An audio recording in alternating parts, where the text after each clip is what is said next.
Today we're taking a look at one of the most underrated 35mm SLRs of the 1980s, the Pentax Super Program, or if you're outside the North American region, you might know it as the Super A. This little camera quietly packed pro-level features into a surprisingly compact body. But is it still worth shooting today? Let's find out.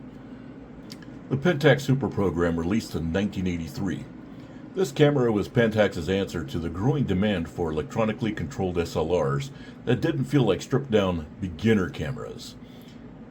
This camera offers full manual mode, aperture priority mode, shutter priority mode, full program auto, TTL auto flash, program auto flash mode, and shutter speeds from 15 seconds to 1/2000th of a second. In other words, it does everything. And unlike many cameras from this era, it doesn't feel like a compromise. One of the first things you'll notice about this camera is the size. It's compact, not toy-like, but efficient. Pentax really mastered the small SLR bodies, and this is no exception. The grip is minimal but comfortable.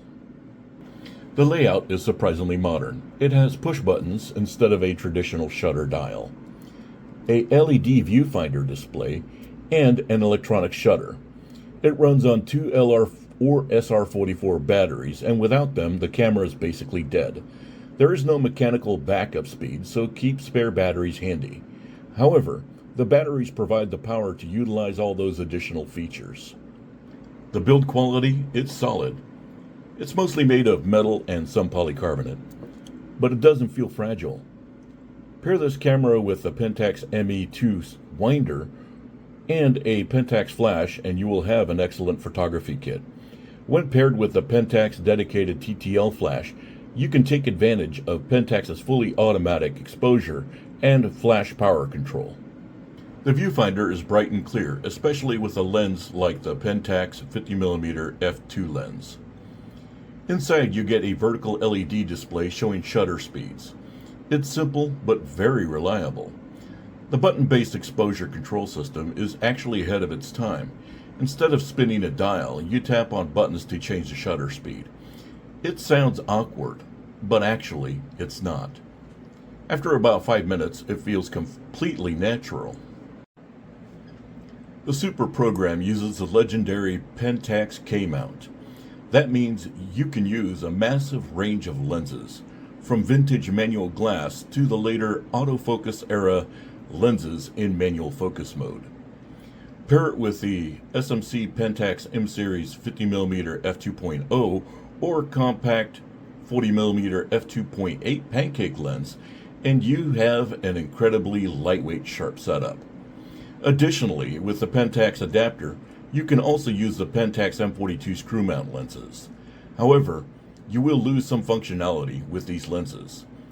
Lens compatibility is honestly one of this camera's biggest strengths. Shooting with this camera feels smooth. The shutter sound is crisp but not obnoxious. The advanced lever is short and satisfying. Metering is reliable and consistent. The program mode is surprisingly accurate, great for quick street shots. Shutter priority is perfect if you're shooting moving subjects. The manual mode gives you full creative control. It doesn't feel like a beginner camera. It feels like a smart photographer's tool. Now let's talk about this camera's flaws. There is no mechanical fallback shutter speed. Electronics are now over 40 years old. The LCD LED displays can fade on some copies, although I have not experienced this on my camera. And this camera is battery dependent. If the electronics fail, repairs aren't always easy.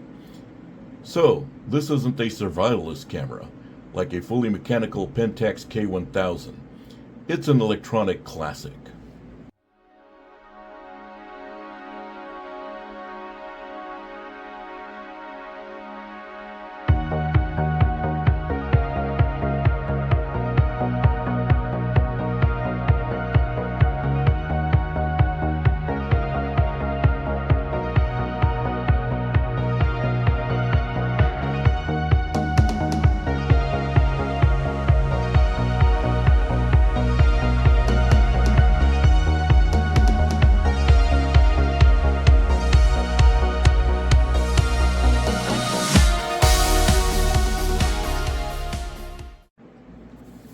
This camera is perfect for you if you want full program aperture priority, shutter priority, and manual shooting in a vintage SLR.